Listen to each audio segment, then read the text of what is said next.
Bismillahirrahmanirrahim. Assalamualaikum warahmatullahi wabarakatuh. Kita lanjutkan kembali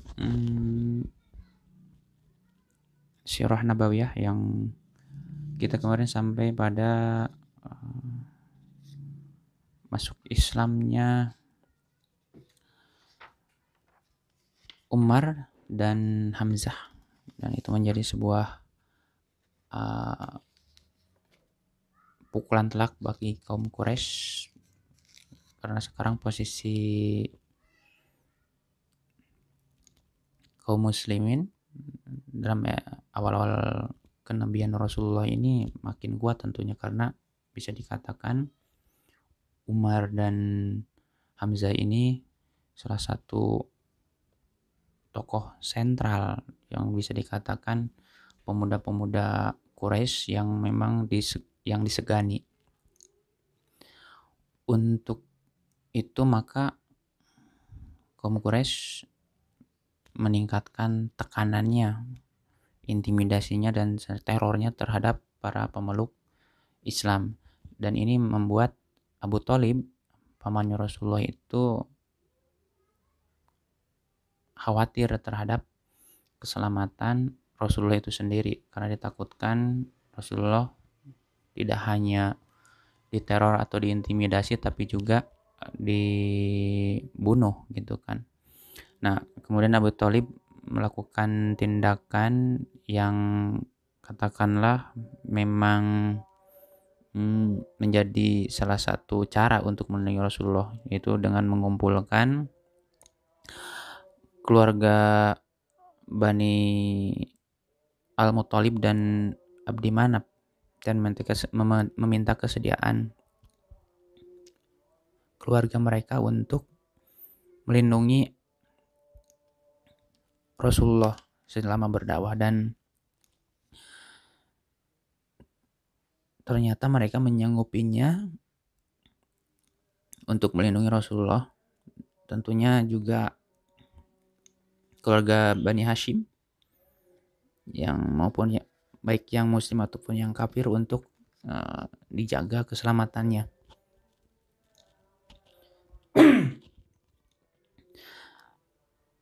Dan intinya, dan tentunya ini membuat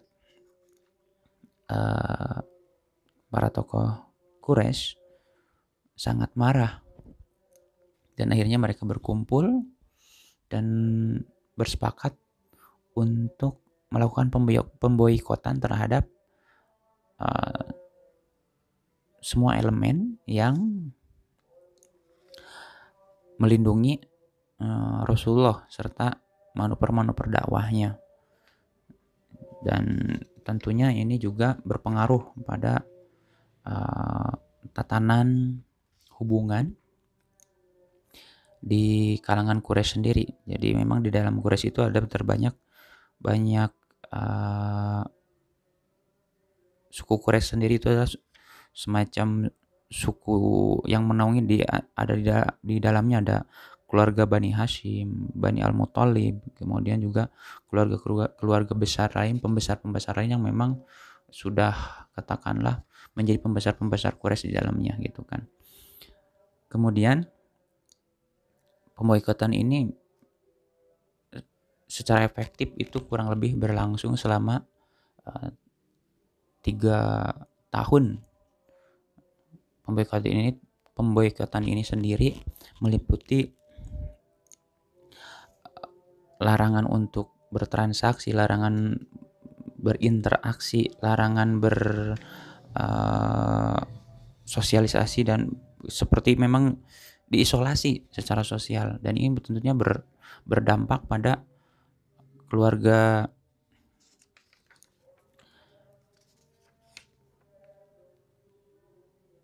Bani Al-Muthalib dan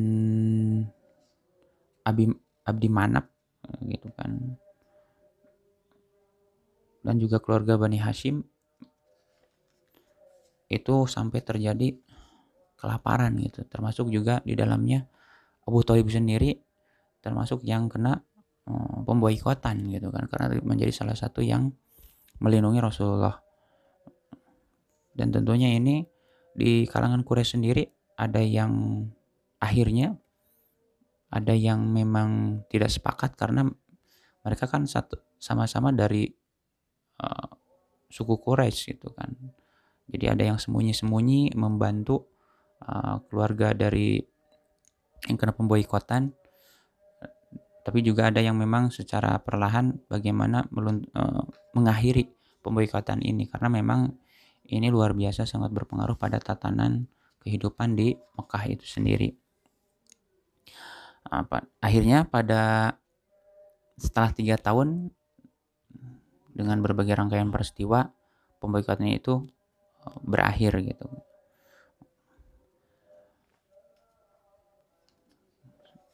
Nah, setelah pemboikotan berakhir, di sini mungkin bisa dibilang tahun-tahun yang berat bagi dalam dakwah Rasulullah SAW, karena tepatnya di tahun ke-10 dari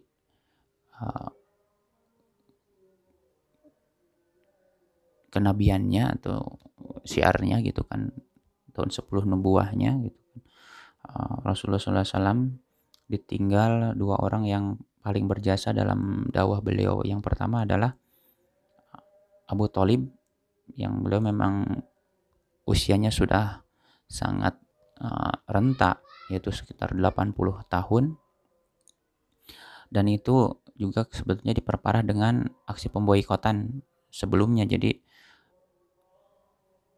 beliau usia sudah tua, kemudian juga kena pemboikotan, dan akhirnya makin berparah, sakit, dan akhirnya makin parah gitu. Tepatnya Abu Thalib itu meninggal 6 bulan setelah keluar dari pemboikotan. Jadi setelah pemboikotan berakhir, 6 bulan kemudian Abu Thalib meninggal dunia gitu kan. Beliau meninggal dunia pada bulan Rajab tahun ke-10 dari nubuah atau kenabian Rasulullah SAW. Nah, pada perjalanan ini Rasulullah SAW terus mendampingi Abu Thalib yang sakit atau menjelang kematiannya. Namun juga di sisi lain, Abu Jahal dan Abdullah bin Abu Umayyah menyela. Jadi Abu Jahal pun tidak mau kalah, dia selalu bisa dikatakan hampir 24 jam selalu di samping Abu Thalib gitu kan. Ketika Rasulullah bilang kepada Abu Thalib, "Wahai paman, ucapkanlah la ilaha illallah, satu kalimat yang dapat engkau jadikan hujjah di sisi Allah," gitu kan. Dalam artian untuk menolong Abu Thalib dari siksaan api neraka. Rasulullah meminta pada Abu Thalib untuk mengucapkan la ilaha illallah Muhammadar Rasulullah. Abu Jahal yang ada di situ tentunya tidak mau sampai salah satu tokoh yang paling berpengaruh dan karismatik itu masuk Islam, dan itu kan akan berpengaruh pada pengikut Quraisy yang lainnya gitu kan. Abu Jahal dan Abdullah bin Abu Umayyah menyela, "Wahai Abu Thalib, apakah engkau tidak menyukai agama Abdul Muthalib?" Gitu. Keduanya tak pernah berhenti mengucapkan kata-kata ini hingga pernyataan yang diucapkan Abu Thalib adalah tetap berada pada agama Abdul Muthalib. Dan ini tentunya menjadi catatan tersendiri bahwa Rasulullah SAW dibantu oleh pamannya yang sampai dalam berdakwah melindunginya dari berbagai ujian, kemudian berbagai halangan rintangan dari bangsa Quraisy untuk senantiasa berdakwah. Oleh pamannya Abu Thalib yang sampai akhir hayatnya meninggal, beliau tidak memeluk agama Islam. Dan di sini kita bisa katakan bahwa kita sebagai manusia hanya bisa berikhtiar bahwa hasil akhir ataupun hidayah itu hanya milik Allah Subhanahu wa taala. Nah, selanjutnya setelah Abu Thalib meninggal dunia, jadi belum reda juga kesedihan dari Rasulullah SAW. Kira-kira 2-3 bulan setelah Abu Thalib meninggal dunia, Ummul Mukminin Khadijah Al-Kubra meninggal dunia pula. Tepatnya pada bulan Ramadan pada tahun ke-10 nubuah. Jadi Kalau dari berbagai riwayat ini 3 bulan setelah Abu Thalib meninggal, Khadijah Al-Kubra juga meninggal dunia pula gitu kan. Tepatnya pada bulan Ramadan pada tahun ke-10 Nubuwah pada usia 65 tahun. Sementara Rasulullah SAW itu usianya 50 tahun gitu kan. Tentunya ini bisa dibilang duka yang dua peristiwa ini yang terjadi pada waktu yang begitu singkat menorehkan perasaan luka dan lara di hati Rasulullah SAW. Belum lagi cobaan dan ujian yang dilancarkan kaumnya yaitu bangsa Quraisy, karena dengan kematian keduanya mereka semakin berani menyakiti dan mengganggu beliau karena dipastikan beliau sekarang sudah tidak dilindungi lagi oleh salah satu tokoh bangsa Quraisy yaitu Abu Thalib. Apa yang intimidasi, berbagai percobaan pembunuhan dan semua akal bulus yang dilancarkan oleh kaum Quraisy untuk menahan atau maupun melarang Rasulullah berdakwah itu makin menjadi-jadi dan bahkan makin serius tentunya.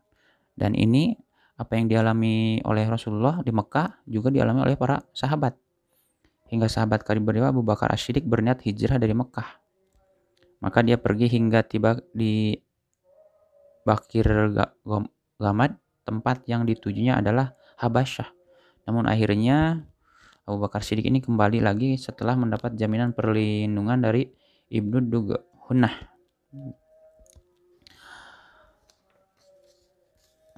Namun tentunya dari berbagai cobaan dan ujian yang makin keras, makin terjal, tidak menyurutkan semangat dakwah Rasulullah dan para pengikutnya untuk terus menyebarkan syiar Islam, karena ini menjadikan bisa mengubah tatanan kehidupan jahiliyah menjadi manusia yang lebih berpengetahuan dan berpendidikan yang lebih baik tentunya. Nah, ada faktor-faktor yang menguatkan kesabaran, ketabahan dan keteguhan hati Rasulullah dan para pengikutnya. Yang pertama adalah keimanan kepada Allah gitu kan. Sebab yang paling pokok adalah iman kepada Allah itu keyakinan bahwa semua yang dilakukan karena Allah dan ini merupakan jalan kebenaran yang nyata yang Allah berikan kepada manusia. Yang kedua adalah kuatnya para pengikut Rasulullah untuk senantiasa sabar dan tabah dan mempunyai keteguhan hati yang kuat untuk senantiasa berpegang pada agama Islam dan terus menyebarkan ajaran Islam adalah sosok pemimpin yang bisa menyatukan hati manusia yaitu Rasulullah SAW. Beliau memiliki perawakan badan bagus, jiwa yang sempurna, akhlak yang mulia, ciri-ciri yang menawan, sifat-sifat yang terhormat, yang mampu menawan hati dan membuat jiwa manusia tunduk kepada beliau. Perawakan dan penampilan beliau benar-benar sempurna, tak seorang pun yang menyamainya. Ditambah lagi dengan kemuliaan, kecerdasan, kebaikan, keutamaan, amanah, kejujuran, segala hal baik ada pada diri beliau. Musuh pun mengakui hal tersebut, terlebih lagi rekan-rekan dan orang-orang yang mencintai beliau. Suatu kali ada 3 orang Quraisy yaitu Abu Jahal, Abu Sufyan dan Al-Hanas bin Syarik yang secara sembunyi-sembunyi mencuri dengar ayat-ayat Al-Quran yang dibaca Rasulullah SAW, sehingga yang satu tidak tahu apa yang dilakukan dua temannya lainnya. Tapi kemudian perbuatan mereka itu terbongkar. Seorang di antara mereka bertanya kepada Abu Jahal, apa pendapatmu tentang apa yang engkau dengar dari Muhammad? Apa yang kudengar, kata Abu Jahal, kami dan Bani Abdi Manaf saling bersaing untuk merebut simpati. Mereka memberi makan dan kami pun berbuat hal yang sama. Mereka membawa barang dan kami pun berbuat hal yang sama. Mereka memberi orang lain dan kami pun berbuat yang sama. Sehingga tatkala kami saling berbagi hasil dalam kafilah dagang dan kami tak ubahnya kuda-kuda yang digadaikan, mereka berkata, kami mempunyai seorang nabi yang mempunyai wahyu dari langit. Lalu kapan kita bisa menyadari hal ini? Demi Allah, kami sama sekali tidak akan beriman kepadanya dan tidak pula membenarkannya.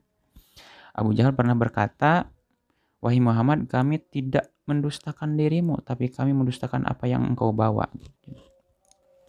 Jadi Abu Jahal sendiri sebetulnya mengakui kemuliaan pribadi Rasulullah, tapi Abu Jahal menutup diri karena memang gengsi ataupun apalah gitu ya. Dia tidak mau mengakui ajaran yang Rasulullah bawa karena dia tetap teguh pada ajaran nenek moyangnya yang tentunya itu salah gitu. Kemudian yang ketiga adalah yang menguatkan kaum muslimin tetap berdakwah adalah rasa tanggung jawab. Para sahabat menyadari betul tanggung jawab yang besar di pundak manusia yang tidak mungkin dielakkan dan diselewengkan dalam keadaan apapun itu gitu kan. Kemudian yang keempat adalah iman kepada hari akhir. Iman inilah yang menguatkan perasaan untuk memikul tanggung jawab tersebut. Mereka semua para pemeluk Islam yakin seyakin-yakinnya bahwa mereka akan bangkit kembali untuk menghadap Allah Rabbul Alamin.